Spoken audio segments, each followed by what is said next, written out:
네, 다양한 분야 전문가 모시고 인사이트 구하는 시간입니다. 자, 이번 분기 테크 기업들의 실적 컨퍼런스에서 가장 많이 언급된 단어는 AI, 인공지능이었습니다. AI, 클라우드, 디지털 광고가 기술 기업들의 핵심 테마로 대두되는 가운데요. 자, 시장의 시선은 이제 기업 실적과 또 향후 가이던스에 쏠려 있습니다. 오늘은 미국의 주요 기술 기업들의 실적 그리고 AI 주도권 관련된 경쟁 상황으로 저희가 짚어보도록 하겠습니다. 자, 박광남 미래에셋증권 디지털 리서치팀 팀장 모셨습니다. 어서 오십시오, 팀장님. 네, 안녕하십니까. 네, 제가 사실 너무 항상 궁금했던 게 이 어닝 시즌 때 굉장히 바쁘시잖아요. 보통 글로벌 기업 중에는 몇 개 정도의 기업을 대략적으로 커버를 하시나요? 일단 저희는 저희 팀 자체가 어떤 특정 기업을 커버하고 있는 건 아니고 그냥 시장 자체를 좀 보고 있는 거기 때문에 그냥 S&P 500 기업들의 이 실적 데이터들을 약간 쿼ant 베이스로 정리를 하고 거기서 이제 추이를 본다라고 보시면 좋을 것 같습니다. 네네, 개별적으로 일일이 컨퍼런스 콜을 들으시거나 참여하시지는 않으시고. 그러니까 저희 리서치 하우스에서 이제 개별 섹터를 맡고 계신 분들은 이제 그렇게 보고 있고요. 네. 저희 같은 경우는 좀 업종이 좀 다르기 때문에 전체적인 시장을 본다라고 보시면 좋을 것 같습니다. 네네. 그래도 굉장히 바쁜 시기에 이렇게 또 나와주셔서 감사합니다. 네. 일단 지금까지 실적 나온 것들 보시면서 총평 한마디 좀 부탁드리겠습니다. 네, 아무래도 이 실적 시즌의 분위기가 굉장히 좀 향후 이제 가이던스 제시나 이런 거에 굉장히 좀 중요할 텐데 현재 팩트셋에 따르면 2023년 1분기에 어닝 시즌이 중반까지 진행이 되고 있는 상황이거든요. 근데 이 중에서 S&P 500 기업들은 2021년 4분기 이후에 애널리스트들의 추정치 대비해서 굉장히 좀 좋은 실적을 보이고 있다라고 총평이 나오고 있는 상황이고요. 일단 이 긍정적인 EPS 서프라이즈를 보고한 기업의 수와 어닝 서프라이즈의 규모가 모두 지난 평균 10년을 상회하고 있는 상황입니다. 실제 지금 S&P 500 기업이 현재까지 대략 한 53%가량 실적 발표를 좀 했고요. 이 중에 79%가 예상보다 높은 실제 EPS를 보고하고 있는 상황입니다. 이는 5년 평균인 77%, 10년 평균인 73%보다 높은 상황이라는 것을 말씀드릴 수 있을 것 같고요. 전체적으로 기업들은 기존 추정치 대비해서 6.9%가량 높은 수익을 보고하고 있고요. 물론 이는 5년 평균인 8.4%보다는 조금 낮기는 하지만요. 10년 평균인 6.4%보다는 조금 높은 상황이라고 보시면 좋을 것 같습니다. 지난번에는 이제 일주일 단위로 추정치가 변경이 된다라고 보시면 되는데 추정치가 대략 한 5.8% 정도 높은 실적이었거든요. 근데 금주는 6.9%로 상향되면서 어닝 모멘텀이 시간이 지날수록 조금 더 강해지고 있다라는 부분을 한번 짚어드릴 수 있을 것 같고 경기 소비재와 산업재 및 선제적인 비용 절감에 힘썼던 이 빅테크 기업들이 호실적을 보인 영향이 아무래도 이 어닝 시즌에 긍정적인 영향을 준 것 같습니다. 이에 따라서 1분기 어닝 시즌의 이익 증가율이 1분기 말에는 마이너스 6.7%를 예상하고 있었거든요. 이게 지난주에 마이너스 6.3에서 현재는 마이너스 3.7%까지 축소가 된 상황입니다. 일단 저희가 이론적으로 10년 평균 이익 평균 증가분을 이 분기 말 전망치에다 대입을 해보면 마이너스 1%대 수준까지 감소할 수 있다라고 전망을 했었거든요. 근데 현재와 같은 추세가 유지된다면 그 같은 수치도 충분히 달성 가능성이 높아 보인다라고 보여집니다. 이번 주 같은 경우에도 애플을 비롯해서 AMD, 주요 기술주와 스타벅스나 하인즈, 에스티로더 등 주요 소비재 기업들의 실적이 발표가 되어 있거든요. 지난주와 같이 유사한 긍정적인 어닝 시즌이 발표가 된다면 아무래도 경기에 대한 우려가 조금 더 낮아지지 않을까라고 생각을 하고 있습니다. 네, 그동안 사실 경기 침체에 대한 우려로 투심이 상당히 좀 우왕좌왕했었는데요. 여기에 대한 어떤 좀 긍정적인 신호를 좀 보낼 수 있을 것 같아서 기대를 해보겠습니다. 이번에 또 디지털 리서치 팀에서 리포트 나온 걸 봤거든요.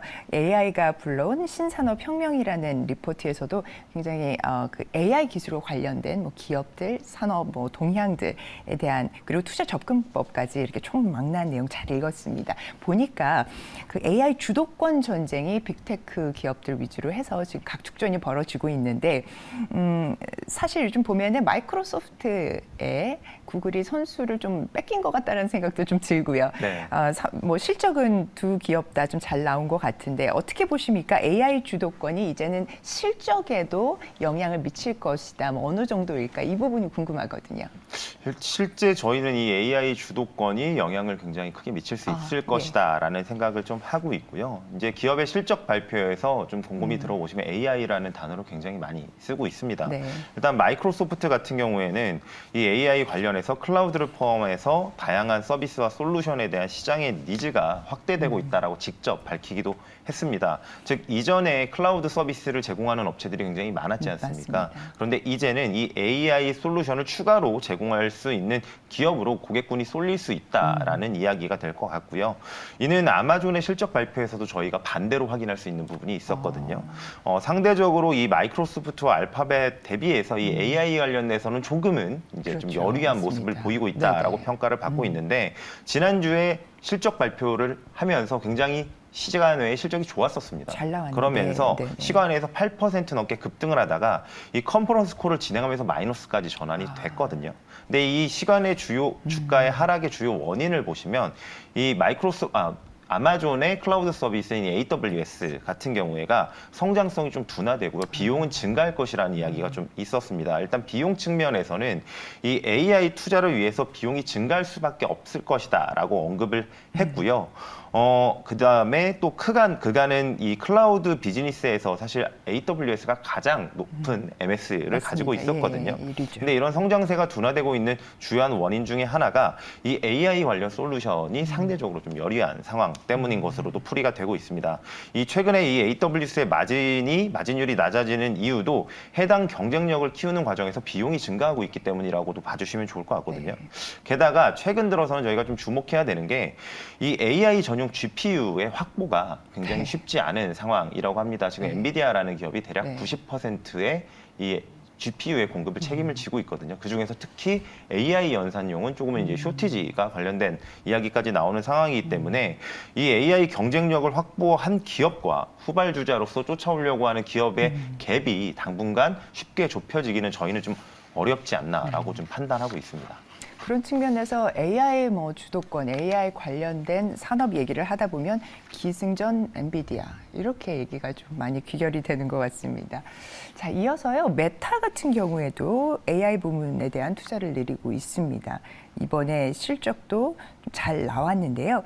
자, AI 부문 투자가 좀 눈에 띄는 기업들 짚어주시죠. 네, 방금 말씀을 한 것처럼 사실 메타도 AI 관련해서는 경쟁력을 굉장히 많이 갖고 있는 기업이라고 보시면 좋을 것 같은데 이 메타 같은 경우에도 실적 발표에서 AI와 관련된 내용을 굉장히 많이 언급을 했고요. 네. 그리고 제가 주커버그 CEO의 이 페이스북을 팔로우를 하고 있는데 네. 이 주커버그 CEO도 관련 내용을 본인 페북에 직접 올렸습니다. AI 관련된 이야기를 굉장히 많이 했고 실제 이 AI를 통해서 일반적인 생산성의 향상뿐만이 아니라요. 실제 수익 창출에도 기여하고 있다라고 언급을 했거든요. 예를 들면 이 AI 도입을 한 릴이라고 하는 숏폼 플랫폼에서 이 인스타에서는 30%가량 수익 효율성이 올라갔고요. 그다음에 페이스북에서는 40%가량 증가했다고 밝혔고요. 또한 어드밴티지 플러스 쇼핑 캠페인이라고 하는 서비스에서는 일일 수익이 지난 6개월간 이제 6개월 동안 7배가량 증가했다라고도 밝히기도 했습니다. 또한 이 AI에 의한 콘텐츠 추천으로 인스타그램에서 보내는 유저의 시간이 약 24% 증가했다고도 언급을 했거든요. 이렇듯 실제 AI가 기업의 플랫폼에 적용이 되면서 어떤 효용을 주고 있다라는 게 저희 지금 확인이 되고 있다라고 보시면 좋을 것 같고요. 또한 이 AI 부문의 투자가 돋보이는 대표 기업이죠. 방금 전에도 말씀을 드렸지만 마이크로소프트 이야기를 좀 할 수밖에 없을 것 같은데 이 마이크로소프트 같은 경우에는 오픈 AI와 투트랙으로 파운데이션 모델이라는 것을 활용한 AI 종합 솔루션을 제공하고 있고요.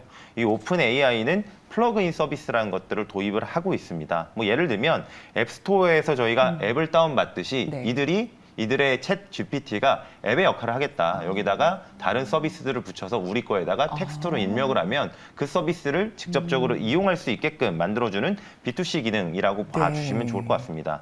이 외에는 엔비디아의 행보도 역시나 저희가 좀 지켜봐야 될 것 같은데요.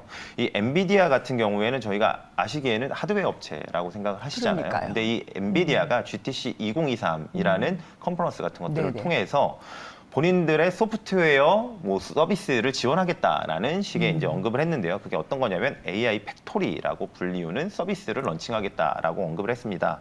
이 데이터를 가지고 있지만 IT 경쟁력을 가지지 못한 기업들이 좀 많지 않습니까? 그렇죠. 그런 기업들에게 하드웨어부터 소프트웨어까지, 즉 A부터 Z까지 AI와 연결된 모든 솔루션을 제공하겠다는 목표를 밝힌 거거든요. 네. 뭐 이외에도 사실 수많은 기업들이 비용 효율화, 생산성 향상 등을 목적으로 많은 분야에서 AI를 사용하고 있고요. 특히 생산성 툴 부분에서도 이런 것들이 굉장히 많이 창출되고 있기 때문에 네. 관련된 기업이 사실 좀 무수히 많다라고 그러네요. 말씀을 드릴 수 있을 것 같습니다. 오픈AI의 플러그인 서비스 그리고 엔비디아의 AI 팩토리 특히 기억에 남습니다. 자, 이번 주 목요일에 애플 실적 발표가 기다리고 있습니다. 자, 어떤 부분에 포인트를 저희가 좀 두고서 기다리면 좋을까요? 네, 일단 애플 같은 경우에는 아무래도 뭐 글로벌 1위 시가총액을 가지고 있는 기업이기도 하고요. 그리고 가장 광범위한 IT 제품을 가지고 있기 때문에 저희가 조금 주목할 필요가 있는데요. 일단은 IT 제품이 이제는 생활 필수품이라고 봐도 사실 크게 네. 다르지 않은 상황이라고 생각을 하고요. 어쨌든 저희가 이 미국의 소비 여력을 애플 실적을 통해서도 파악할 수 있다라고 봐주시면 좋을 것 같습니다. 특히 포스트 팬데믹 이후에 이 서비스 부분의 소비는 지속적으로 좀 증가를 하고 있는 반면에 상품 소비가 계속 좀 둔화되고 있는 네. 부분이 눈에 띄고 있잖아요. 우리나라 반도체도 여기에 영향을 받고 있다라고 네. 보시면 좋은데 뭐 어쨌든 저희가 이렇기 때문에 애플의 실적에서도 약간의 불안감이 있을 수 있을 것 네. 같습니다. 하지만 뭐 반대로 이 상품 소비가 그래도 상당 기간 감소해 왔었거든요. 네. 그렇기 때문에 오히려 이 1분기가 저점일 가능성도 있기 때문에 애플의 가이던스가 상대적으로 이 IT 시장에서는 굉장히 좀 중요할 수 있다라고 생각을 좀 하고요. 또한 이 신제품으로서 시장에 관심을 받고 있는 이 VR이나 AR 기기에 관련된 이야기들이 뭐 하반기에 나온다, 언제 나온다 이런 얘기들이 있는데 이걸 좀 공식화할 수 있는지 여부도 좀 봐야 될 것 같고요. 네. 또한 이 새로운 IT 기기들이 굉장히 좀 부재한 상황이기 때문에 이런 애플이 만들어내는 신제품에 대한 시장의 기대가 높거든요. 그래서 네. 관련돼서 좀 지켜보시면 좋을 것 같고 또 마지막으로는 AI 관련된 이야기를 하느냐입니다. 네. 사실 지금까지 이 AI 관련해서는 애플이 참전하고 있지 않다라는 이야기들이 굉장히 많거든요. 하지만 시리 같은 경우에도 일종의 AI 비서로서 굉장히 네. 먼저 런칭을 한 서비스였는데 최근에는 언급이 잘 안 되지 않습니까? 네. 뭐 애플 같은 경우에는 기술이 항상 성숙된 이후에 뭐 시장에 그러니까요. 적극적으로 진입한 맞습니다. 네. 행보를 보였으니까 네, 네, 약간 뭐 더디다고 하더라도 시장에서는 어느 정도 좀 이해를 할 수 있는 부분이 있는데 어쨌든 이 AI 시대에서는 시간이 굉장히 좀 중요한 부분이 있거든요. 네. 서비스가 퍼지고 나가서 확산이 될 때 이게 과거와 달리 메이크업하기가 쉽지 않을 수 있을 수도 있기 때문에 AI에 관련해서 애플이 어떤 이야기를 할지 좀 주목해 보시는 것도 좋을 것 같습니다. 궁금한 점이 그러면은 AI 서비스 관련해서 국내 기업들은 혹시 좀 눈에 띄는 국내 기업들 있으실까요? 뭐 일단 아무래도 우리나라 AI 관련돼서 저희가 중요한 포인트를 한 3가지 정도를 가지고 있거든요. 네. 이제 처음에가 알고리즘 같은 것들의 경쟁력을 가지고 있느냐, 두 번째는 데이터를 가지고 있느냐, 세 번째는 하드웨어 경쟁력을 가지고 있느냐. 이 3가지를 이제 기초적인 AI 경쟁력에서 3가지의 키포인트로 뽑는데 네. 사실 이 중에서 가장 중요한 거는 데이터라는 언급을 많이 합니다. 그럼 네. 우리나라에서 데이터를 가장 많은 기업이 어디냐라고 했을 때는 아무래도 플랫폼 기업들일 수밖에 네. 없을 것 같고요. 네이버와 카카오 같은 기업들이 상대적으로 AI 경쟁력이 굉장히 높다라고는 평가할 수 있을 것 같고 네. 실제 그런 비즈니스도 굉장히 많이 런칭을 하고 있는 것으로 보여지고 있습니다. 다만 조금은 과거랑 다른 부분은 저희도 이번에 스터디를 하면서 느낀 거였지만 AI 서비스, 이 데이터에 대한 이야기 때문에 저희는 AI 서비스들은 조금 지역화될 가능성이 있다라고 생각을 했었거든요. 그런데 최근에 굉장히 큰 파라메타 모델을 갖고 있는 이런 파운데이션 모델들이 네. 출시가 되고 이 언어의 장벽을 뛰어넘는 성능을 좀 보여주고 있어서 그렇더라고요. 관련된 내용은 저희가 조금은 더 지켜볼 필요가 있을 것 같습니다. 과연 이 적은 데이터, 이 특화된 데이터만으로 경쟁력을 가져갈 수 있을지 혹은 더 범용 모델이 출현할 수 있을지 여부는 아직 고속 발전하는 시대이기 때문에 조금 더 그 추이를 지켜볼 필요가 있을 것 같습니다. 네. 자, 그러면 이어서 기업 이익들이 생각보다 뭐 추정치에 비해서 조금 나은 그런 결과들 보여주고 있는데요. 저희가 이러한 상황 속에서 투자 전략은 좀 어떻게 가져가면 좋을까요? 네, 일단은 현재 저희가 말씀드린 것처럼 팩셋에 따르면 네. 지금 1, 2분기가 다 역성장할 것으로 전망을 하고 있는 상황이에요. 아까도 네네. 제가 말씀드렸지만 이익 성장률이 많이 올라와도 마이너스 1%를 전망하고 있는 거고요. 2분기 같은 경우에 현재 시점에서 마이너스 5% 정도로 네. 전망을 하고 있거든요. 그렇다고 하면 22년 4분기, 그다음에 23년 1분기 2023년 2분기까지 3개 분기 네. 연속으로 사실 역성장을 하는 네, 네. 케이스라고 봐주시면 좋을 것 같습니다. 하지만 올해 이제 전반적으로 봤을 때는 연간 기준으로 한 0.8% 플러스로 전환될 것으로 기대를 하고 있거든요. 네네. 그 이유는 하반기에 굉장히 빠르게 메이크업을 할 것으로 기대를 하고 있는 상황입니다. 하지만 문제는 뭐 이야기를 저희도 많이 하고 있지만 경기에 대한 불확실성이 굉장히 높은 상황이고요. 그렇기 때문에 위아래로 모두 크게 변화할 수 있는 리스크가 좀 팽배하다라는 말씀을 좀 드리고 싶습니다.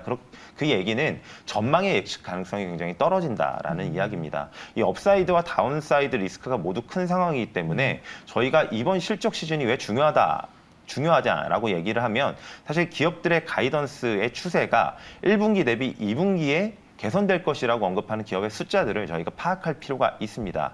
누가 뭐래도 기업의 이익이야말로 이 경기에 대한 가장 정확한 바로미터라고 봐주시면 좋거든요.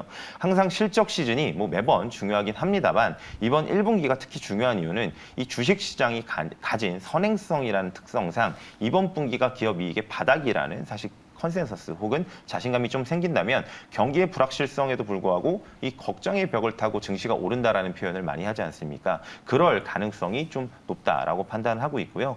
그렇기 때문에 저희는 뭐 향후 전기차나 AI 등 성장을 이끌어낼 수 있는 이런 신산업들이 확산이 좀 빠르게 일어나고 있다는 점도 경기의 하방을 좀 지지해 줄 수 있는 요인으로 보고 있기는 하거든요. 그래서 이 두 가지 요소를 다 지켜보시면 좋을 것이라고 생각하고 있습니다.